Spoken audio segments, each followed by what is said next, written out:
Olá, eu sou a Adriele Gonçalo. E eu sou a Daniela Ferreira. Você está ouvindo De Propósito. A cada episódio, vamos entrevistar profissionais de empresas que fazem a diferença, marcas que impactam positivamente a sociedade. Inspire-se e haja de propósito.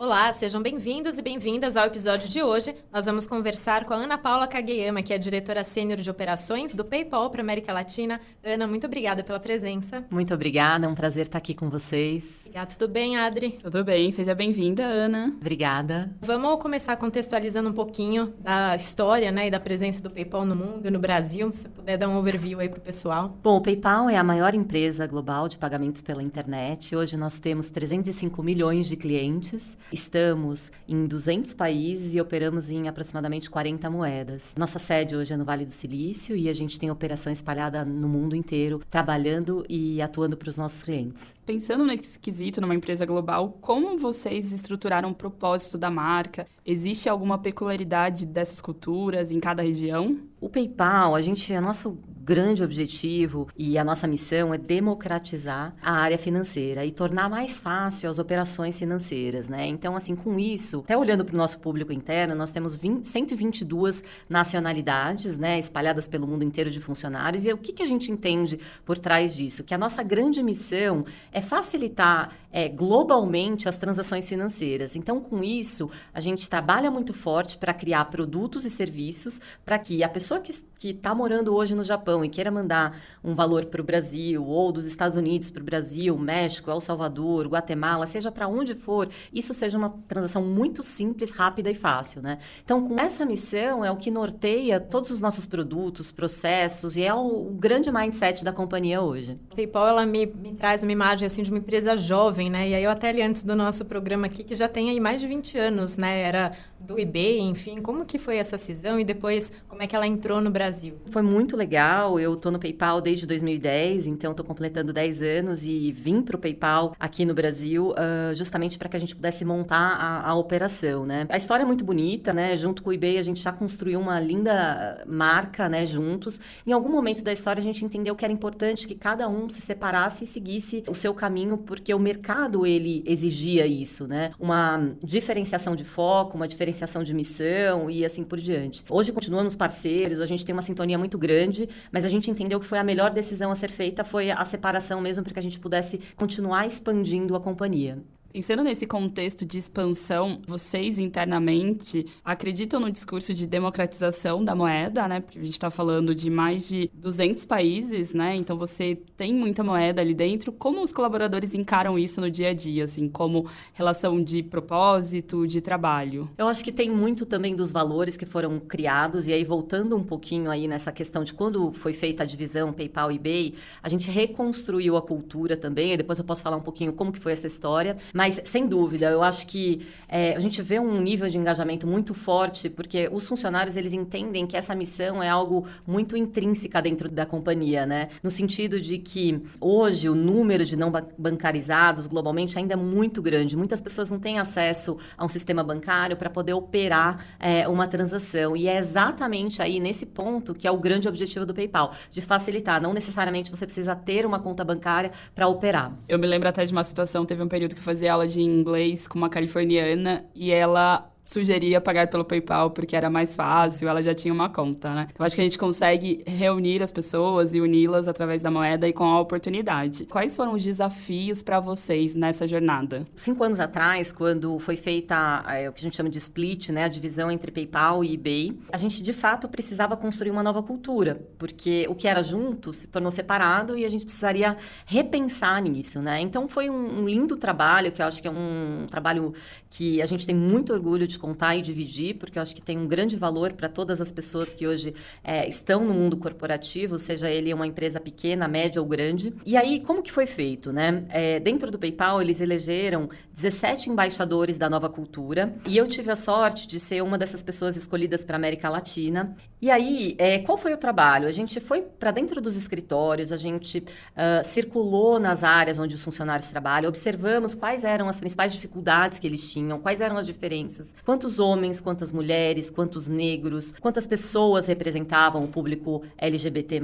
Olhamos para tudo isso, fotografamos, escrevemos, respondemos pesquisas, todos os funcionários em conjunto, e a gente foi para San José, na Califórnia, onde é a nossa matriz, e nós, cada um desses 17 integrantes, eles voltaram com um material. E ao longo de uma semana, a gente foi discutindo quais seriam os 4 pilares do PayPal dali para frente.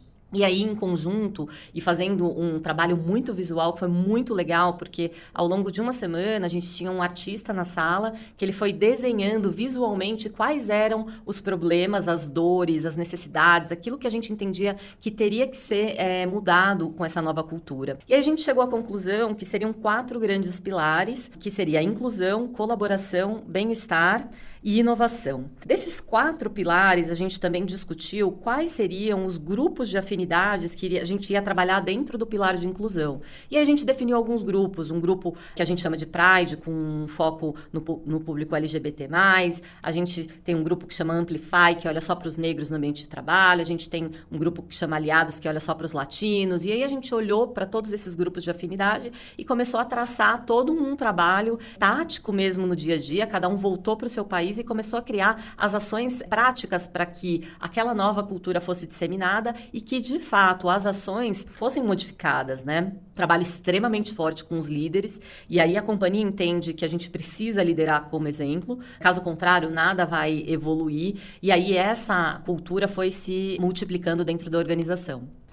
Ana, eu até vi uma passagem num dos textos de vocês na internet que fala justamente que a diversidade é um fato, né? Tá na sociedade, tá no mundo, e a inclusão é uma escolha, né? E aí acho que faz todo sentido as empresas abraçarem isso justamente porque até os próprios consumidores são pessoas aí da sociedade, né? São diversos. Como que vocês estruturaram, então, isso em relação aos líderes? Tinha alguma meta, algum objetivo específico? Um dos momentos que foi um divisor de águas dentro desse trabalho de nova cultura foi quando todos os líderes participaram de um treinamento que exatamente se chamava Diversity Inclusion, né? Diversidade e inclusão. E ali, por que foi um divisor de águas? Eu acho que no meu cenário, eu trabalhei em grandes empresas aqui no Brasil, mas no momento em que eu fiz esse treinamento, aí falando muito da minha experiência em particular, foi muito claro que eu entendi o que era diversidade, eu trabalhava com esse aspecto, mas como eu, de fato, incluía as pessoas no meu meio. Então, como que a gente tenha hoje, né, a facilidade, a tranquilidade de dizer que a gente olha hoje para dentro das pessoas e não pelo que elas são por fora. Então, acho que isso daí, esse treinamento, ele ajudou os líderes a terem essa forma de enxergar completamente diferente, né? E aí, por exemplo, a questão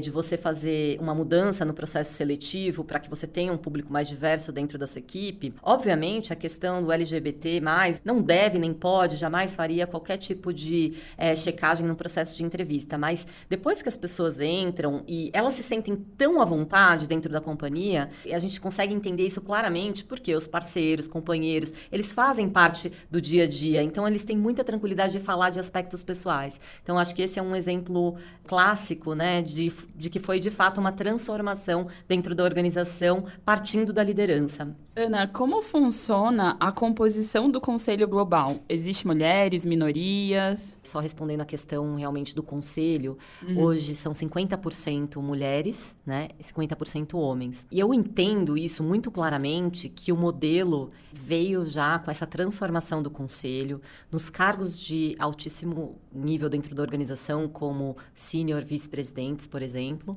A gente já tem essa mesma distribuição, 50 a 52. Obviamente que às vezes tem algumas oscilações, porque isso não é regular, né? A gente tem pessoas entrando e isso é dinâmico. No Brasil, por exemplo, mais de 54% do cargo de diretoria são mulheres, então isso é muito forte, essa questão da valorização e da distribuição de uma forma saudável, assim como também a questão de equiparação salarial que foi feito já há uns 3 anos atrás, olhando cargos e fazendo essa equiparação para que não existisse nenhuma diferença. E falando desse contexto, dentro da companhia, qual é o percentual de diversidade? Vocês acompanham isso? Pensando muito pro lado da sua função diária, né, que é customer, como isso influencia no cliente final, assim? Vocês conseguem acompanhar esses resultados? Houve algum aprendizado nessa jornada? Hoje, só para que a gente possa ilustrar o quanto essa questão da diversidade ela é importante e é presente, antes de um processo de seleção, nós procuramos olhar para o organograma e ver quais são as diferenças e quais são os públicos que a gente precisa trazer para dentro da organização. Já tiveram momentos que a gente foi para o mercado só buscar mulheres negras, porque a gente via que tinha um desbalanceamento dentro do nosso organograma. Então, a gente acompanha isso muito de perto. Hoje, por exemplo, na nossa área de operações, a gente tem 25% de negros trabalhando na operação.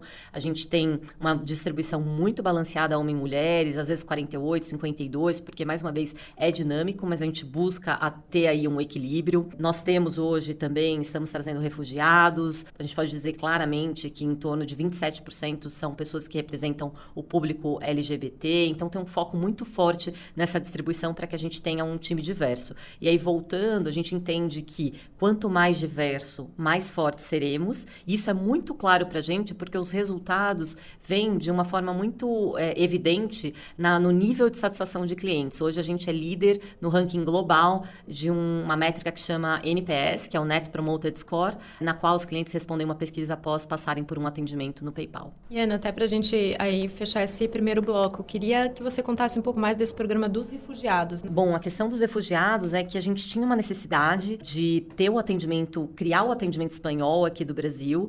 Em dezembro de 2018, a gente começou um projeto piloto, onde a gente conseguiu contratar 10 pessoas para até avaliar como seria esse atendimento, e foi um sucesso. E nesse processo de contratação, quando a gente começou o processo de contratação, a gente viu que tinha um público muito disponível e com altíssima qualidade, que era justamente muitas pessoas que estavam vindo para o Brasil em busca de emprego e são venezuelanos, né? E aí foi um grande sucesso, e com isso a gente começou a expandir em parceria com a Saitel, que é um grande parceiro nosso. E hoje nós temos uma operação de aproximadamente 100 funcionários trabalhando para a América Latina, servindo mais de 21 países, onde 70% são refugiados. Então, para a gente foi uma grande surpresa, algo muito que a gente se sente muito orgulho de poder ajudar, porque a gente sabe as dificuldades que essas pessoas chegam no Brasil e elas têm um sonho, né, de poder proporcionar o mesmo padrão de vida que eles tinham lá na Venezuela para os familiares que estão aqui, ou até mesmo trazê-los para o Brasil. A gente publica muita coisa no nosso blog, né, as histórias, o que a gente está fazendo, de iniciativas. São histórias lindas, histórias de superação. Muitos eram advogados lá, ou pessoas que trabalhavam na área de tecnologia, engenheiros, né, e que vieram em busca de um sonho no Brasil. Muitos estão conseguindo trazer seus familiares, ou ao menos poder mandar um pouco mais de suporte para essas famílias que ficaram por lá, né? Mas é uma linda história de aprendizado, de cultura, onde todo mundo ganha. Nesse mesmo escritório, a gente tem muitos funcionários brasileiros trabalhando lá, e que eles estão tendo a oportunidade de ter uma experiência incrível. E além de também aprender o idioma, né? Porque o convívio, né? Onde está todo mundo junto hoje. Então, acho que a relação ganha-ganha aí é super bacana.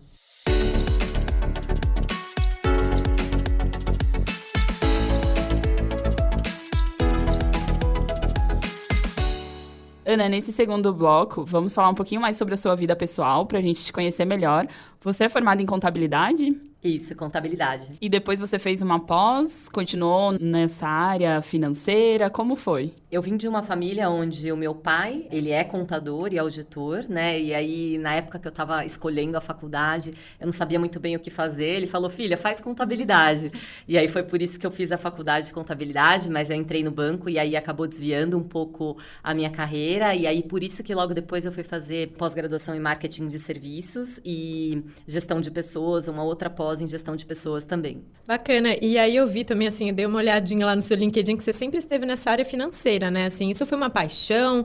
Como que você explica aí esse caminho? Eu comecei em pequenas empresas familiares, né? Ou melhor, numa pequena empresa familiar de um amigo do bairro. E aí, logo na sequência, eu apliquei para uma vaga em um banco, né, que na época era o Boston, depois virou Itaú, logo na sequência, e depois tive a oportunidade de trabalhar no Santander. Então, assim, realmente minha formação foi uma grande escola, aprendi muito nos bancos, tive a oportunidade de seguir numa carreira já e sair como líder dentro dessas organizações, mas o banco foi o que me formou mesmo na época, então foi uma experiência muito legal. Pensando na sua formação, na pós, em gestão de pessoas, isso veio da necessidade de liderar já esse time time gigante que você tem, de mais de 1.000 colaboradores, ou já era uma vontade fazer pós em gestão de pessoas? Eu sempre fui apaixonada por pessoas e eu acho que as coisas foram acontecendo de uma forma muito gradual. Obviamente, terminei a faculdade de contabilidade e aí depois fui fazer marketing de serviços porque já estava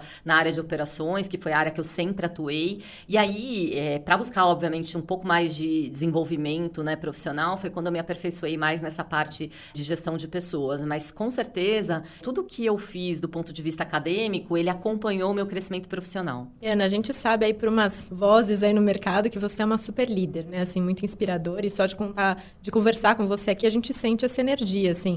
Tem alguma coisa que você identifica, assim, que foi um ponto da virada, alguma coisa que você fala, poxa, eu sou desse jeito, o meu estilo de liderança é esse? Assim, eu sou realmente completamente apaixonada pelo que eu faço.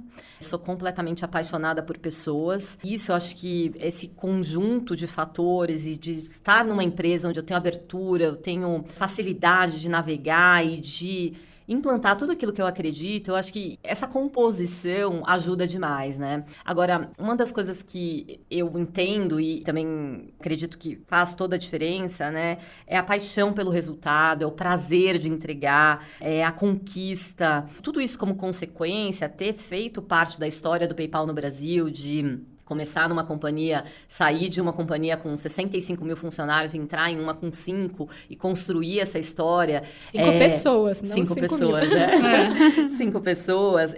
Eu acho que isso é uma coisa muito legal, né? Então, você vai se apaixonando, você vai vendo quanto o resultado pode fazer com que as coisas fiquem mais fáceis e cresçam, né? Então, quando a gente olha hoje o time, toda a história que a gente pôde construir ao longo desses anos, é algo que dá muito orgulho pra gente. Pensando nesse contexto, né, de uma liderança mais aberta e tudo mais, como você equilibra isso com a sua vida pessoal? Existe aí alguma fórmula mágica que a gente possa seguir? É difícil falar de equilíbrio, né? Mas eu me policio para fazer algumas coisas que eu entendo que são de extrema importância, né? Ao menos 2 vezes por semana eu tô indo buscar minha filha na escola, a agenda dela é algo de extrema importância, então, assim, para todas as viagens que eu faço, a primeira coisa que eu olho é a agenda da minha filha, se tem algum evento que vai acontecer e que eu preciso estar presente, eu acho que isso é importantíssimo para mim. E aí, realmente, dependendo da situação, eu não vou poder comparecer e aí eu vou priorizar a minha família, né? Então, acho que esse balanceamento eu trago muito eles para minha vida também profissional. Então, assim, domingo mesmo a gente teve um evento que eu estava no Teatro Municipal e aí tinha que fazer aquela apresentação. Eles estavam junto comigo. Então, assim, o fato de trazer a família junto em muitos momentos, isso faz com que você acabe balanceando, né? E quando eu tenho que parar, eu paro mesmo e me dedico para eles, porque não só para minha filha, como para o meu marido, para os meus pais, para todos que estão ali presentes no dia a dia, né? Ana, você tem algum hobby, né? Se é que sobra algum tempinho, alguma coisa que seja um prazer seu? Hoje eu não abro mão da yoga, né? E eu amo cozinhar também, mas a yoga, apesar de todas as pessoas que me conhecem falam, Ana, você é muito calma. Mas a yoga me trouxe uma tranquilidade, assim, espiritual e do treino da respiração que faz com que realmente as ideias fiquem cada vez mais organizadas. Então, acho que eu não abro mão das minhas aulas de yoga que fazem um bem tremendo. Já temos aí um primeiro passo, né? Que é fazer aula de yoga. Pensando nesse contexto de equilíbrio e tudo mais, para quem está iniciando a carreira, qual seria sua indicação ou um insight? O que você aprendeu na sua jornada que vale falar para esse estudante que está estudando agora, que está pensando para onde ir nos desafios da profissão? Entender exatamente o que você quer, aonde você quer trabalhar, o que você quer ser, onde você quer estar no futuro, se é aqui no Brasil, fora do Brasil, se é numa empresa global, se é uma empresa local, se é numa área administrativa, se é sendo líder, se é carreira solo, seja o que for,